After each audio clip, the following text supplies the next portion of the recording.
Are y'all lost? I'm sorry. I'm sorry. Y'all are someone's children. I shouldn't have done that. Are y'all lost? I just didn't have anything on the schedule, and I have so much, not that schedules matter here anymore, you know. She gets it. Everything in its time, am I right? But I just have one small, kind of important question to ask you. Do you know why you're here? Do you know what this is? Who it's for, what it does? I'll take that as a no. It's not your fault. I'm not judging either. That's someone else's job. And look at me. I know the answer to all of those questions. And look where I ended up. Right here with you. You might be surprised to find out that there are some people who figure out what this place is and celebrate it, which is kind of rude given the history of the place. But then there are those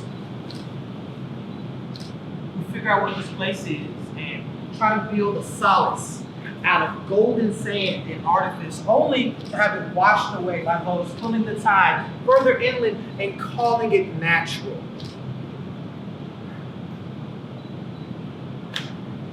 Where are my manners? Where are my manners? Not that they matter here either. It's just fun to pretend. Also, it's not common that you get, a captive audience, a semi-consensually captive audience, in a place like this, so I might as well act like I care. I am probably not what you were expecting, fashionably speaking. Maybe you thought of me in an all-black ensemble, right? The Prince of Darkness, the official color of discord and confusion. But it's a little on the nose, a little bit on the nose, don't you think? It's a little too obvious, Also, it's like black slimming, but ultimately the boring choice. Oh, wait a minute. Maybe you imagine me in off-white.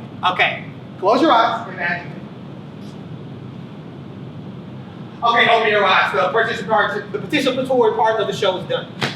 Me in off-white, almost wearing the color of goodness and purity, the official color of minimal nutritional value, I guess. All jokes aside, I haven't collaborated with Virgil in years, not since Newtonian motion dropped. And when we worked together though, he ended up looking great, and I ended up looking like a red, three-headed monster, which is weird because red isn't my color, but a monster.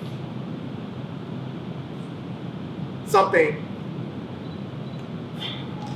not worth compassion. A monster.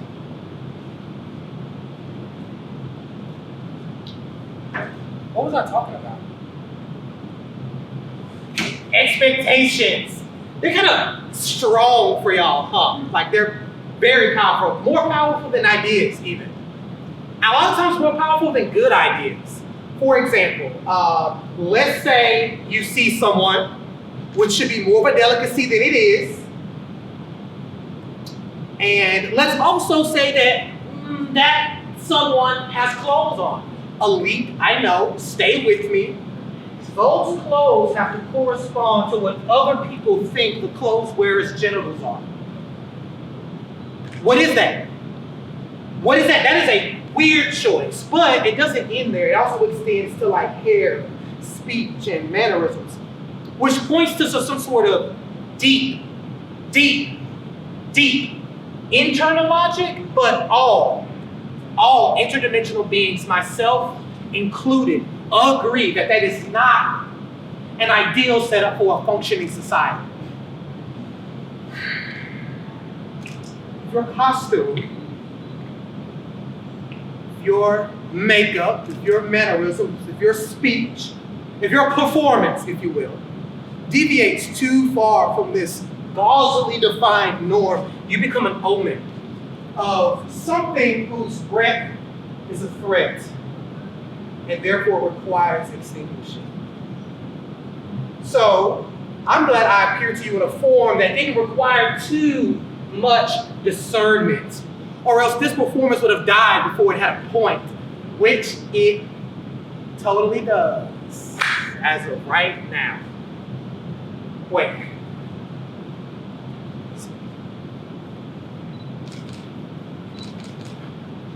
Okay, now it has a point. So, like most beings that speak uninterrupted for long periods of time, I am one, lonely. Two, have decided to explain something to you that you did not ask to be explained. And you can trust me, I have a bunch of titles, all right? So some I earned, some I didn't. Namely, the first one being liar. The kids love that one. Capital TV, adversary, has a nice ring to it. Ooh.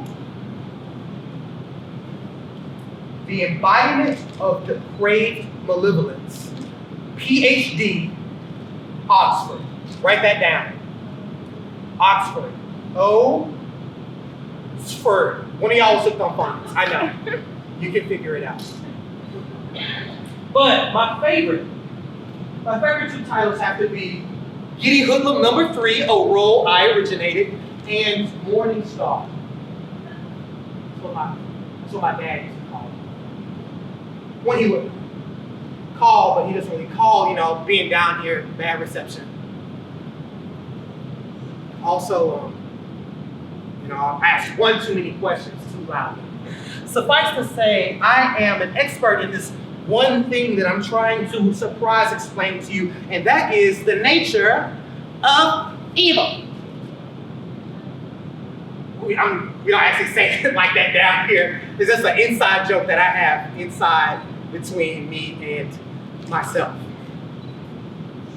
So, the nature of evil. It's, okay, 0 for 2, cool. So, evil.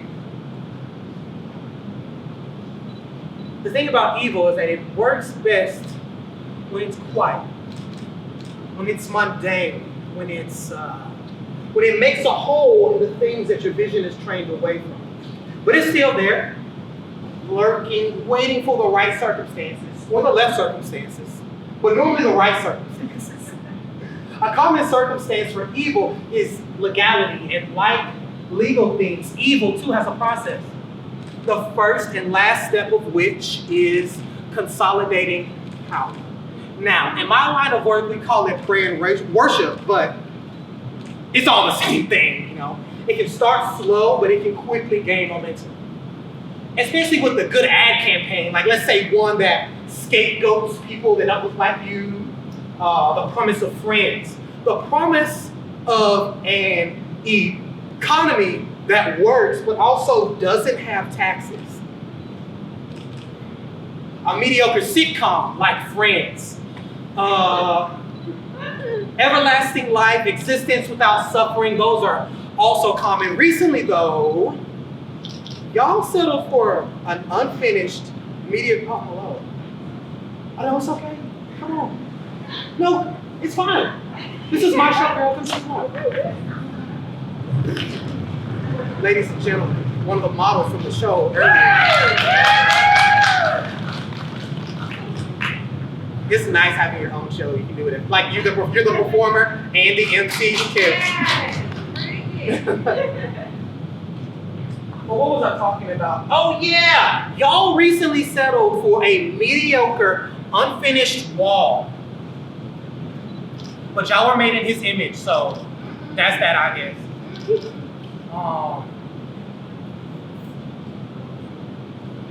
But eventually, power will corrode your sense of reality. It'll be the only thing you can see yourself. You will be the only thing you can see yourself in. You won't have any more features. Like you don't have a smile. Now your sense of humor, not the way people believe you when you tell them everything's going to be all right. None of that, just power. It becomes the only language you speak. So you no longer hear the screams of children in abject agony.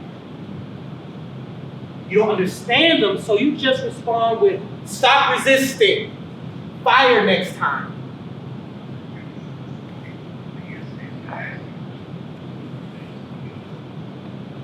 In a moment, with the speed of a thought, you go from somebody's child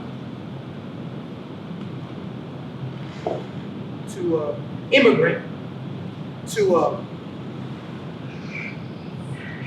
lazy, right? You go from immigrant to lazy to having all the jobs, then back to lazy. It's a vicious cycle, I guess. But what comes after lazy, though? No? Communist, dog, cockroach, parasite. In an instant, you go from somebody's child to a monster. They said I'm a monster. But I'm not. I'm an angel. And I have been this whole time. Once they have you there, the rest is, as they say, atrocities. You're flung into a hole, wings clipped, bootstraps clipped, a place where your suffering isn't an aberration, but a necessary part of the only feature they have left, power.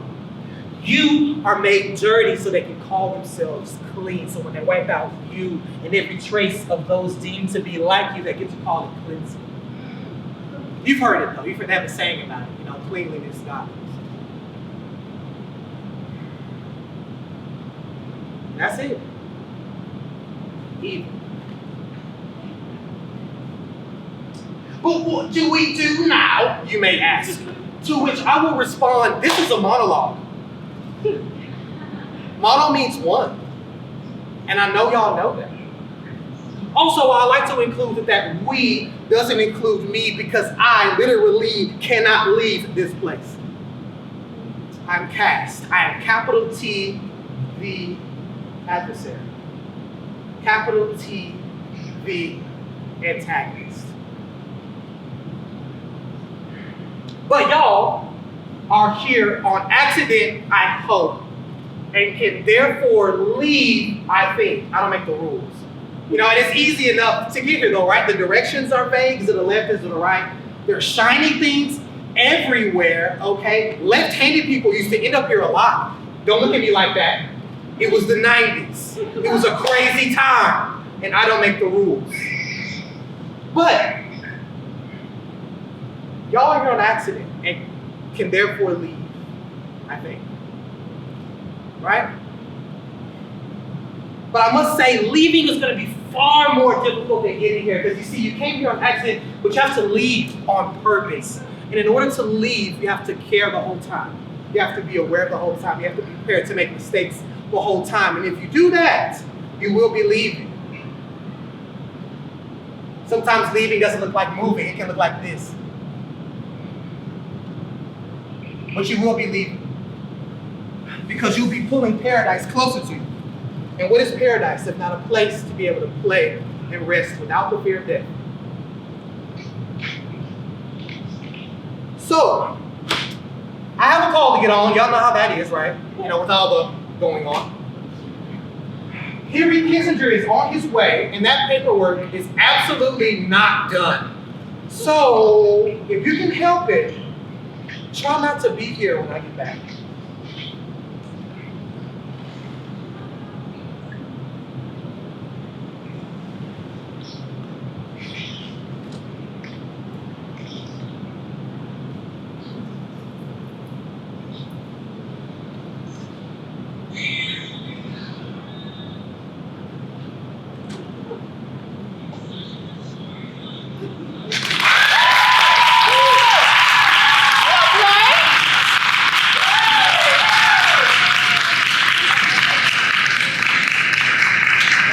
Thank you so much for coming out and hanging out.